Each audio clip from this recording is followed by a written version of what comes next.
Hello, ladies and gentlemen, and welcome back to the Common Sense Crypto channel. As with you always, this is Rich doing another video on XRP.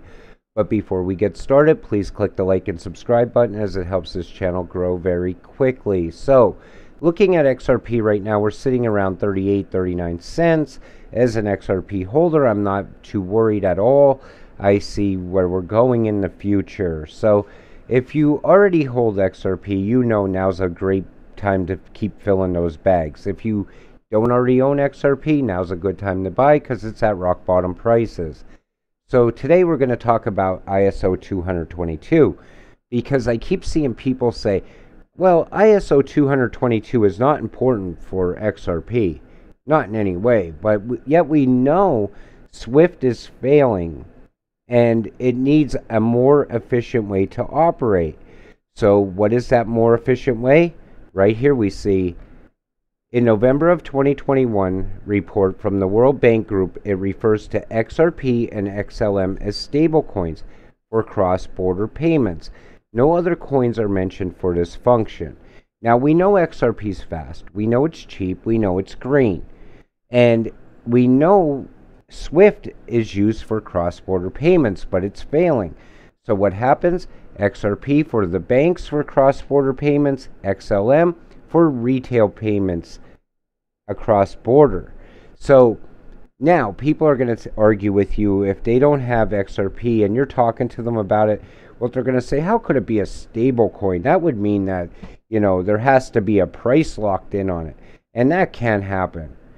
But it can. If they set a monetary price for XRP, it becomes a stable coin, and it's used. Now they're going to argue, well, then it becomes centralized. And if I'm in crypto, I really don't like anything that's centralized. I got into crypto because it's decentralized. That's also not true, and I'm going to show you why. So, it's a decentralized, open source digital asset, and the XRP ledger is based on inherently decentralized democratic consensus mechanism, meaning no one party can control it, not even Ripple. So, we know that it's decentralized, okay? We know it's going to be used for cross-border payments. We know it has to be a stable coin at a specific price. Yet people are always going to say, well, ISO 222 doesn't mean nothing. And, it's still going to become centralized somehow. Then we see this. Remember, XRP is the only coin that can send millions of dollars within seconds to someone around the world that's using a different fiat currency, all without involving a bank in the process by costing just a few cents. That's the utility. Can your coin do that? Now, again, people are going to say, well, if it's going to be used for cross-border payments, the bank has to be behind it. Well, no, it doesn't. And the thing is, I see XRP becoming a global currency at some point for cross-border payments. It doesn't mean that each government has to switch their entire currency over to, XRP. Like, people will always say, well, the rest of the world's not even going to jump on board with this if the U.S. adopts it as its digital currency. That's not what they're saying. They're saying that you could go from the U.S. dollar to XRP to the Mexican peso, and that's how it would work. That's how the whole system works. You don't have to change your original currency for it to work like that. And it's usually the people that are going to argue with you are always the people that are not in XRP. I don't know, maybe they just don't like Brad Garlinghouse. I have no idea.